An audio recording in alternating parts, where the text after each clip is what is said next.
Hello everyone, Robert Ferringo with Doc Sports here, once again with the next team in my 2023 NFL Power Rankings Countdown. Today we are at the number 23 team, the Washington Commanders.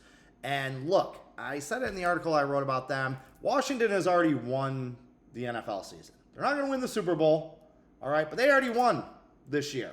They won because they got rid of Daniel Snyder, one of the most repulsive, repugnant human beings on the planet. There are a lot of NFL owners that are just complete and total scumbags, but Daniel Snyder was that much further ahead than everyone in that category. Well, bye-bye, Dan. He's gone. So Washington, you can just feel it around this team. Everyone covering this team, reports coming out of training camp, like everyone took that big sigh of relief when Snyder was gone. He took one of the flagship franchises in the NFL and completely and totally ran it into the ground.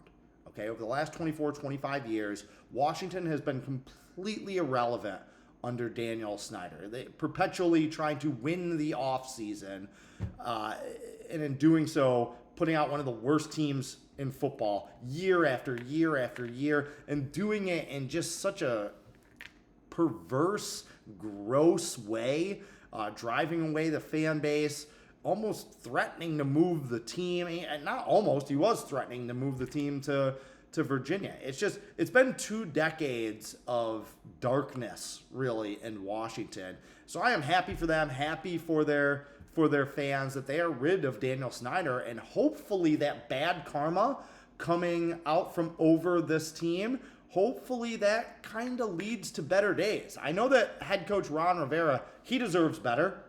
The guy has been one of the best defensive minds in the NFL over the last 20 years. You know, people forget about it, he was one of the main men driving that dominating Chicago Bears, Brian Urlacher led defense in the early aughts. He had a number 1 total defense out with the Chargers in his time as defensive coordinator there. And he has led this Commanders team to 2 top 10 finishes in total defense in the last 3 years. I mean, look, it is easy to forget that last year, Washington at one point, they went on a 6-1-1 run in the middle of the season. And that was with Carson Wentz and Taylor Heineke playing pretty bad football, really. There is some talent there with this team. Now, you'll notice I haven't even mentioned probably the 2 biggest X factors for this team, which is new offensive coordinator Eric Bieniemy and new quarterback Sam Howell. Now, I know a lot of people are selling this Commanders team because they don't think Sam Howell's going to be any good. They think that was a ridiculous decision. They don't really understand it. But you know, when I talk about the Atlanta Falcons, I'm going to get into this a little bit with Desmond Ridder. You know, I kind of trust a guy like Ron Rivera. If he has seen enough from Sam Howell, Ron Rivera's coached in Super Bowls. Okay, he has been in Super Bowls. He knows what good quarterbacking looks like. So if he has seen enough from Sam Howell to be like, you know what, that's our guy. We can win with him. He can do some things. I'm okay with that. Is Howell going to make some mistakes? Absolutely. He's a first-time starter. But it's easy to forget that when he was at North Carolina, that guy was a projected first-round pick. Things didn't go that way for him. He didn't perform as well in college. Some of that was COVID-related, dealing with some of the things that teams had to deal with during that period. But, you know, Sam Howell's a guy that can sling it a little bit, and they have weapons. Washington has a mediocre offensive line, but I really like their skill position people. You know, Terry McLaurin is a game changer. Jahan Dotson has a lot of physical talent. Curtis Samuel could be their number 3. He is a solid NFL caliber receiver. And Dynamite Brown, keep an eye on that guy. Remember that name. He put up some monster numbers with Howell in North Carolina. So they have that built-in chemistry from what they were able to do in college. The running game, very, very strong. Brian Robinson was coming back from getting shot last year, and he was still very, very good in the running game. And you have Antonio Gibson, who I think had scored like 21 touchdowns in the 2 seasons before he had the job taken from him from Robinson. So that's a real solid 1-2 punch. And that has really been the anchor around this Washington team's neck. They have not finished higher than number 23 in total offense in each of Rivera's 3 years.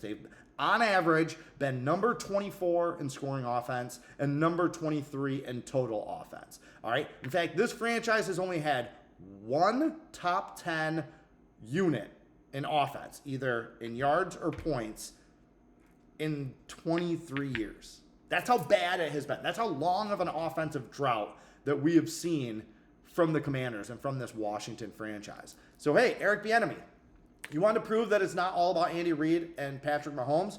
You know, be careful what you wish for. You got an opportunity here. You got a quarterback nobody thinks is any good. You got a team that has been, like, historically inept over the last 20 years. If Eric Bieniemy goes out and turns this group around, and if he can just get the Redskins in the top half of the NFL in total offense, which is not a huge ask, I feel like this team could be kind of sneaky good. If they have a top 10 defense and let's say a top 14 offense, that has the makings of something there, okay? Will they be able to do it? Will they be able to pull it off? I don't know. I don't know about Eric Bieniemy, okay? I know about Patrick Mahomes. I know about Andy Reid, and I know about, you know, the Bill Belichick coaching tree. I'm not saying that it's the same with Andy Reid guys or that it'll be the same with Eric Bieniemy, but sometimes, you know, you're in the shadow of greatness like that. Sometimes it's better to just throw on a coat and stay there rather than go off on your own and be exposed. So we're going to kind of see what Bieniemy has. We're going to see what Howell has to offer. Now, Washington does have a very difficult schedule, okay? They play in a tough division with Philadelphia and Dallas. The Giants are, you know, hey, they were a playoff team last year. I think they're going to come back to earth this year, but they're still not a bad team. They have some dudes. They have some guys that can do some things over there in New York. So very tough division for the Redskins. They also cross over with the AFC East, and that's 4 very good teams in the East. I think that's the second best division in football. Okay. But they also have some kind of built-in advantages because they're playing in the East. They don't have to travel very much. They have a real generous schedule in terms of rest, in terms of not having much travel.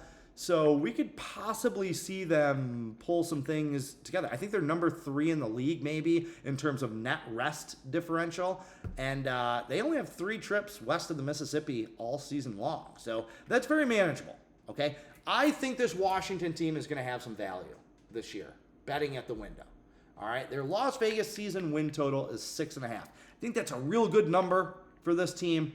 I have them winning 7 games. If I'm wrong about this team, I think I would rather be wrong being overly optimistic than just saying, it's the Redskins, they're going to finish in last place, they stink. I just have a different feeling, just a different vibe. I feel like new is good with this team, whether it's the new offensive system, the new quarterback, the new owners. Just a lot of new going on here, and I think that things might click and that people aren't really taking this team seriously. Why would they? They've been so bad for so long under Snyder. But I would take the over with this season win total. And not only that, but I think that this is going to be a sneaky good team against the spread. I think they're going to be very competitive. I think they're going to play a lot of close games. I think they're going to pull some upsets. And again, if that offense comes together and Bieniemy is able to put something together, then this could be a surprise team in a wide open NFC. So take over 6.5 with the Washington Commanders. That's it for today. Be sure to check back tomorrow for the next team in my NFL Power Rankings countdown. Carpe diem and good luck.